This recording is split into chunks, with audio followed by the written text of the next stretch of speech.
일단 오늘 제가 준비한 내용은 이 에코프로비엠 관련된 내용을 한번 준비해 봤습니다. 제가 6월 딜사이트 경제TV와 인연을 함께 맺고 나서 6월, 7월 제가 이제 최근 들어서는 워낙 개별 종목들이 시원시원하게 수익률 각축전을 벌이는 시기다 보니까 매매 기법 관련된 강의를 많이 했지, 제가 2차 전지에 대해서 굉장히 산업 동향을 면밀하게 체크해드리면서 하반기는 굉장히 좋다라는 말씀을 드렸어요. 그리고 여러분들 실제로 이 무료 정보방 또 링크 한번 좀 올려주시면 좋을 것 같은데, 제가 실제로 여러분들에게 2차 전지가 막연하게 좋다가 아니라, 여기 지금 무료 정보방 여러분들이 지금 다 입장해 보시면 알겠습니다만, 제가 정확하게 7월 말에 시장이 급락하기 시작, 이제 급락의 끝자락, 공포장이 왔을 때 이제는 2차 전지를 사야 됩니다. 그러면서 LNF부터 공략하고 엔캠 이런 종목들 공략하는 거를 무료 정보방에서 계속 제시를 해드렸죠. 실제로 2차 전지에 대해서는 계속해서 대응을 해 나가야 된다.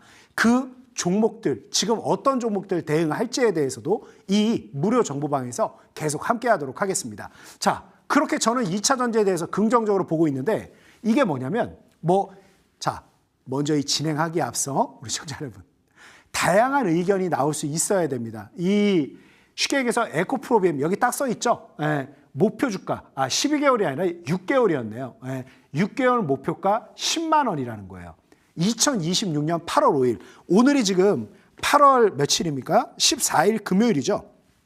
8월 14일 금요일인데 이 증권사 보고서가 나온 게 8월 5일이에요.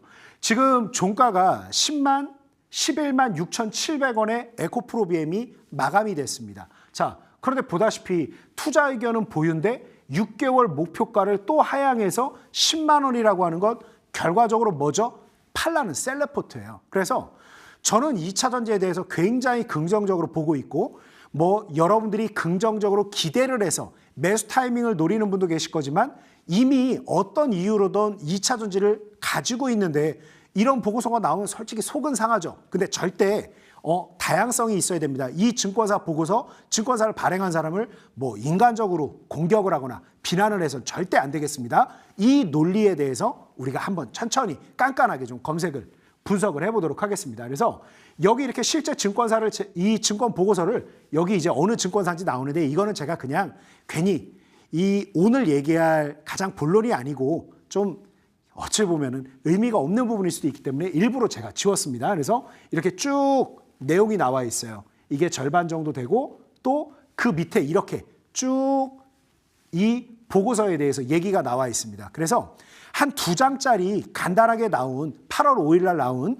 증권사 보고서인데, 지금 막상 에코프로비엠에 대해서 이제 유상증자 이슈도 하다 보니까 아주 공격적인 목표가를 내는 증권사들은 많지는 않은데, 그중에서도 가장 야박하고 가장 최근에 나온 증권 보고서, 얄궂게도 8월 5일 날 이 보고서가 나오고 나서 이 보고서 나왔을 때보다 주가가 빠진 날은 없습니다. 다행히도. 그래서 제가 이 부분을 하나하나 논리적으로 좀 분석을 하도록 하겠습니다.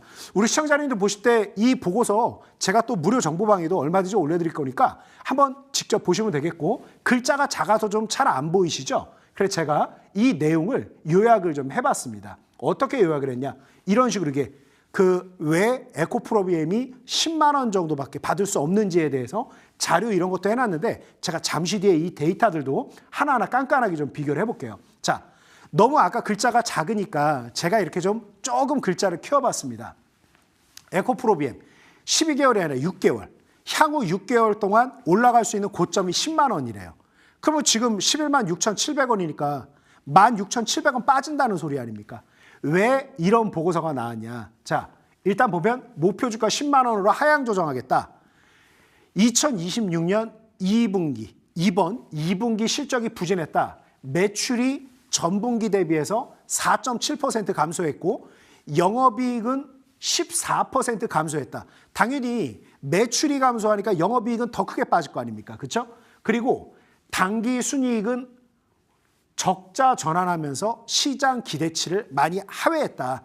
이게 이유였습니다. 자, 실적이 이렇게 부진하고, 여기 보면 메탈 가격이 상승해서 양극재 판매 단가는 평균적으로 5% 정도 상승했는데, 북미 EV 수요 부진, EV라는 거 이제 전기차를 말합니다. EV 수요 부진 및 유럽 OEM 차종 변경으로, OEM이라는 건 뭐냐면 그 구매를 하는 사람들 브랜드를 찍는 거예요. ODM, OEM 그런 거 있죠? 그러니까 그냥 주문 제작 생산이라고 생각하시면 돼요. 예. OEM 차종 변경 여파로 출하량이 약 10% 감소했다. 자, 이렇게 적자가 나올 수밖에 없었던 이유를 하나하나 열거를 해주는 거예요. 자, 그리고 세 번째 논리가 ESS양 매출 북미 고객사의 물량 이원화로 전년 동기 대비해서 ESS 매출이 44%나 완전히 박살났다. 자, 그리고 마지막 4번. 헝가리 공장, 저도 헝가리 공장 얘기 에코프로비엠 분석할 때 계속 해드렸죠. 이제 본격적으로 6월 달부터 가동을 했기 때문에 돈이 많이 들어간다. 자, 그리고 하반기 다섯 번째 논리, 주가가 빠져야 되는 다섯 번째 논리가 하반기 전망 및 이제 센티먼트가 악화되고 있다. 3분기에도 전기차 수요가 정체 지속될 것이다. 헝가리 공장 초기 비용이 그대로 고스란히 반영이 되면서 재무제표 자체가 나빠질 것이다. 그리고 세 번째, 환율 하락 등으로 실적 모멘텀 공백기가 이어질 가능성이 높다. 자, 여섯 번째, 길기도 합니다. 그죠? 참 이렇게나 에코프로비엠이 폭락해야 될 이유가 이렇게나 많아요. 자, 인도네시아 니켈 재련소 투자를 위한 유상증자 진행으로 주식가치 희석 때문에 이 우려가 확대되고 있다. 그리고 그 원본 자체를 여러분들 천천히 읽어보시면 알겠습니다만 이 BNK 증권에서는 가장 나쁘게 바라보는 게 뭐냐면 이거를 인도네시아 니켈 재련소 이게 필요하면 에코프로에서 했어야지. 왜 에코프로 BM이 하냐. 에코프로가 했어야 되고 에코프로 BM이 할 이유가 없다. 그 얘기였어요. 그 부분을 굉장히 나쁘게 봤어요. 그리고 이 유상증자로 인해서 결과적으로 투자 심리가 지극히 악화될 것이 우려된다. 그리고 무엇보다 돈은 못 버는데 나중에 돈을 많이 벌 것이라는 기대감이 너무 반영돼서 밸류에이션 부담이 굉장히 높다. 그리고 7번. 대규모 투자로 인해서 현금 흐름과 부채가 커질 게 너무나도 걱정된다. 자, 어때요, 여러분? 이런 이유들을 통해서 주가가 많이 내려갈 것이다. 그래서 6개월 목표가는 10만 원이다. 그 얘기는 뭐다? 올라봐야 10만 원이라는 거예요. 그러니까 지금 11만 6,700원이던 주가가 16,700원 꼬꾸라질 것이다. 이 결과인 거죠. 그런데 앞서 말씀드렸듯이 다행히 8월 5일 이후 에코프로비엠은 단 하루도 밀리질 않았어요. 계속해서 올라오고 있다. 그래서 이미 이 보고서가 얘기하고 있는 추세하고는 사뭇 다른 부분이 있죠. 자, 그래서 여기 다시 한번 쭉 일단 2분기 실적이 부진했다. 자, 메탈가 상승은 올라갔습니다만 북미 EV 수요가 부진했다. 그리고 유럽 OEM 차종 변경으로 인해서 출하량이 감소했다. 자, 그리고 3번 ESS양 매출 북미 고객사가 물량을 이원화했다. 그래서 매출이 반토막 났다. 그리고 헝가리 공장 본격적으로 가동되면서 초기 비용이 많이 들어갈 것이다. 5번 하반기에도 업황이 어두울 것이다.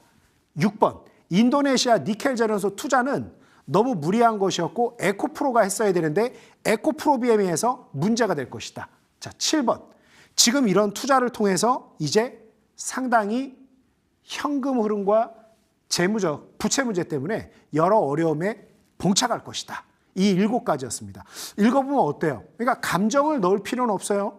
감정을. 이런 의견도 당연히 있을 수 있는 거고 읽다 보면 상당히 뼈아픈 내용도 있습니다. 자,